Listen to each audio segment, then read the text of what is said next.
Only me. Only me. All things are only me.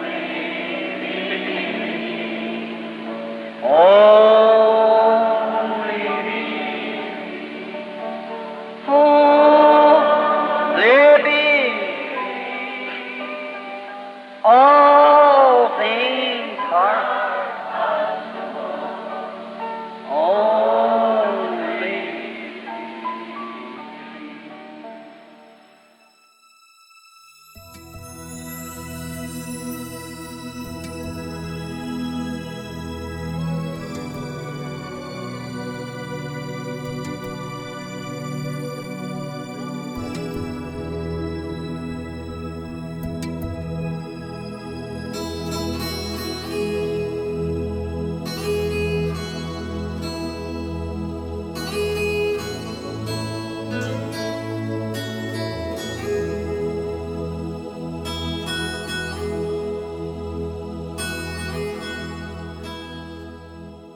Momento de meditação.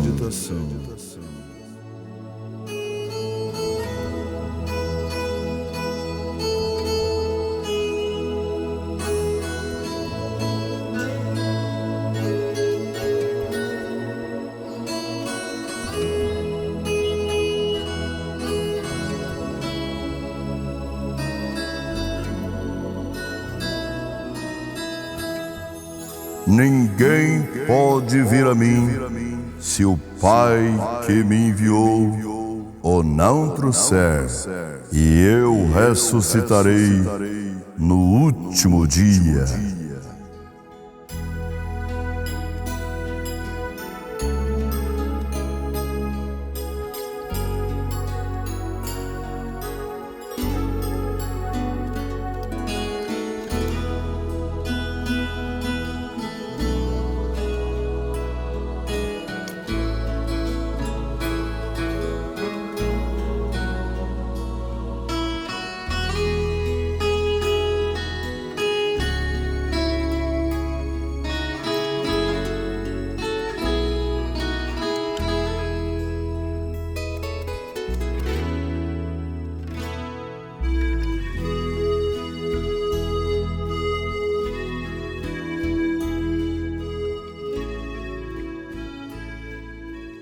Eleição.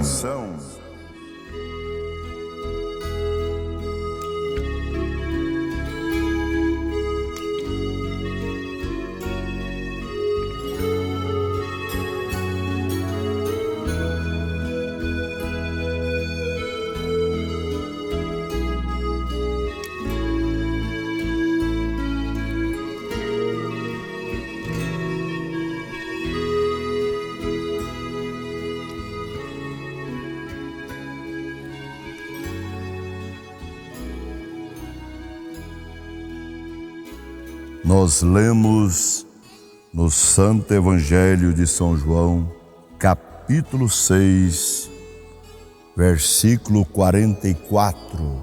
O profeta de Deus para esta era, o irmão William Marrio Brana, na era da igreja de Esmirna, na página 126 a seguir, o profeta disse: em João 6, 37 e 44 diz: todo que o Pai me dá virá a mim, e o que vem a mim, de maneira nenhuma o lançarei fora. Ninguém pode vir a mim, se o Pai que me enviou o não trouxer. E eu ressuscitarei no último dia. São João 1, 12 e 13. Mas a todos quantos o receberam, deu-lhes o poder de serem feitos filhos de Deus, aos que creem no seu nome, os quais não nasceram do sangue, nem da vontade da carne, nem da vontade do varão, mas de Deus. Aos Efésios 1, 4 e 5. Como também nos elegeu nele antes da fundação do mundo, para que fôssemos santos, irrepreensível diante dele em caridade, e nos predestinou para filhos de adoção por Jesus Cristo, para si mesmo, segundo o beneplácito de sua vontade. Agora, sem nos envolvermos muito com o assunto da soberania de Deus, pois isso exigiria um livro só sobre isso. Deixe-me salientar aqui que, de acordo com estes versículos, Jesus Cristo está escolhendo sua própria noiva do mesmo modo que os homens escolhem suas noivas hoje. A noiva hoje não decide simplesmente que vai tomar um certo homem por esposo. Não, Senhor. É o noivo que decide e escolhe uma certa mulher para ser sua noiva. São João 15:16. Não me escolheste vós a mim, mas eu vos escolhi a vós. Ora, de acordo com a palavra de Deus, a noiva foi escolhida antes da fundação do mundo. Esta escolha da noiva foi proposta em si mesmo, aos Efésios capítulo 1, versículo 9. E em Romanos 9:11 diz: para que o propósito de Deus, segundo a eleição, ficasse firme. Você não pode tê-lo de nenhuma outra maneira.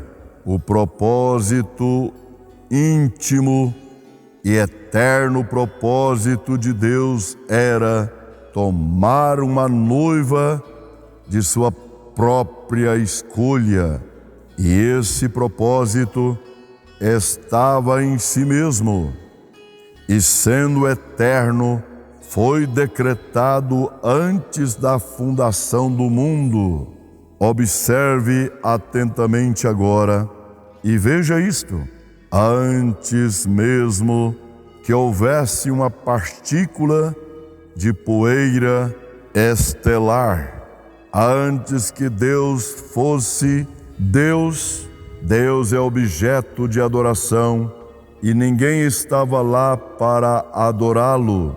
Portanto, naquele tempo, ele era apenas potencialmente Deus, e ele fosse apenas conhecido como Espírito Eterno, a noiva já estava em sua mente.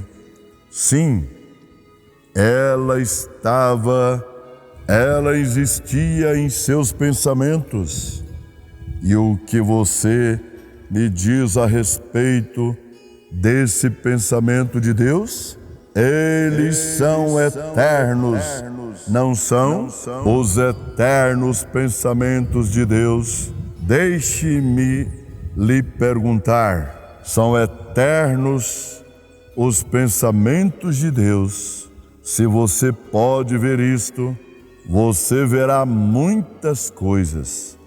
Deus é imutável, tanto em essência como em comportamento.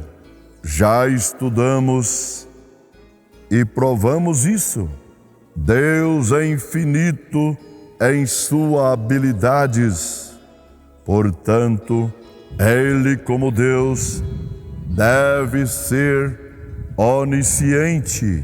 Se Ele é onisciente, então Ele não está agora aprendendo, nem está tomando conselho até consigo mesmo, nem está em nenhum tempo acrescentando ao seu conhecimento. Se ele pode acrescentar ao seu conhecimento, então ele não é onisciente. O melhor que poderíamos dizer é que algum dia ele será. Mas isso não é escriturístico. Ele é onisciente. Ele jamais teve um novo pensamento acerca de algo, porque todos os seus pensamentos, ele sempre os teve e sempre os terá.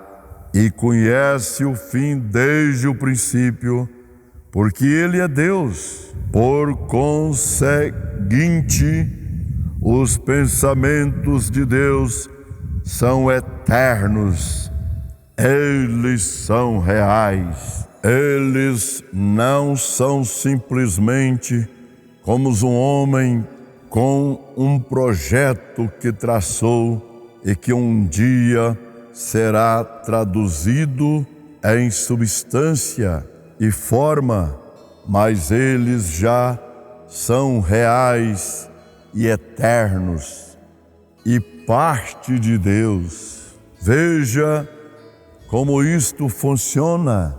Deus sempre teve seus pensamentos quanto a Adão. Adão, como seus pensamentos, ainda não estava expresso. O Salmo 139, 15 e 16 lhe dará uma pequena ideia disto. Os seus ossos não te foram encobertos quando no oculto fui formado e entretecido como nas profundezas da terra. Os teus olhos viram o meu corpo ainda informe, e no teu livro todas estas coisas foram escritas, as quais iam sendo dia a dia formadas, quando nem ainda uma delas havia. Isso, como eu disse, não foi escrito acerca de Adão, mas lhe dá uma ideia e o conhecimento de que o pensamento estava lá em sua mente, e esse pensamento era eterno e tinha que ser expresso. Assim, quando Adão foi formado do pó da terra e seu ser espiritual criado por Deus, então Adão tornou-se o pensamento de Deus expresso, e aqueles pensamentos eternos estavam agora manifestos. Nós poderíamos percorrer os séculos, encontramos um Moisés, um Jeremias, um João Batista, e cada um deles era o pensamento eterno de Deus expresso em sua época. Então chegamos a Jesus, o Logos. Ele era o perfeito e completo pensamento expresso e tornou-se conhecido como a Palavra. Isso é o que ele é e será para sempre. Ora, é dito que ele nos elegeu nele, Jesus, antes da fundação do mundo. Isso significa que estávamos bem ali com ele, na mente e nos pensamentos de Deus, antes da fundação do mundo. Isso dá uma qualidade eterna aos eleitos. Você não pode escapar disso. Deixe-me introduzir um pensamento aqui. Até nosso nascimento natural é baseado na eleição. Os ovários femininos produzem muitos e muitos óvulos. Mas por que é que, num determinado tempo, um determinado óvulo desce e não outro? E então entre o esperma masculino, por alguma razão desconhecida, um determinado germe se incorpora no óvulo e outros que poderiam ter se incorporado com a mesma facilidade ou tinha até uma melhor oportunidade de assim fazê-lo, não o fizeram e pereceram. Há uma inteligência por detrás de tudo isto. Caso contrário, o que determina se um bebê é menino ou menina, loiro ou moreno, de olhos claros ou escuros, e etc. Com estas ideias em mente, pense em Josué e Calebe. Não disse Jesus em João 6,49, vossos pais comeram maná no deserto e morreram? Aqueles pais que morreram foram necessários como os antepassados das pessoas a quem Jesus estava falando. Eles pereceram, embora estivessem na eleição de Deus, naturalmente como Josué e Calebe estavam espiritualmente. Só para continuar, estes eleitos não eram apenas os pensamentos eternos de Deus que deveriam ser expressos na carne do seu devido tempo, mas estes mesmos eleitos são chamados por outro nome. Romanos 4,16.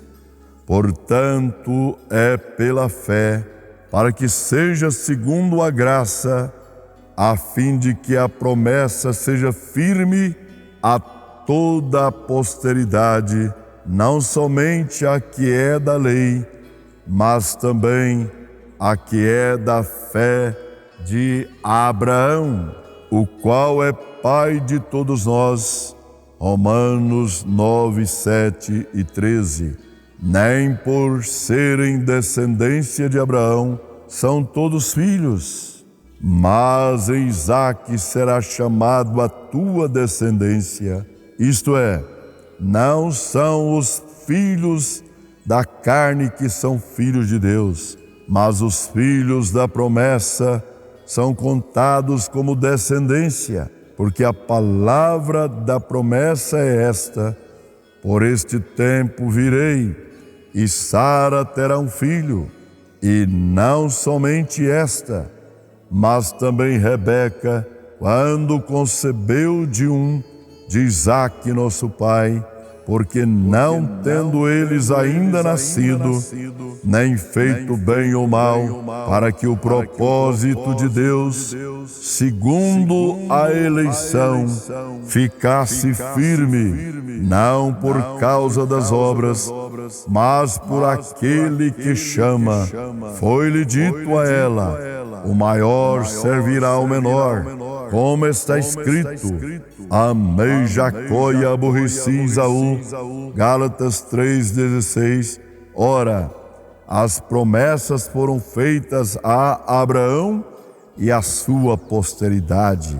Não diz e as posteridades, como falando de muitas, mas como de uma só, e a tua posteridade, que é Cristo. Gálatas 3,29. E se sois de Cristo, então sois descendência de Abraão e herdeiros conforme a promessa.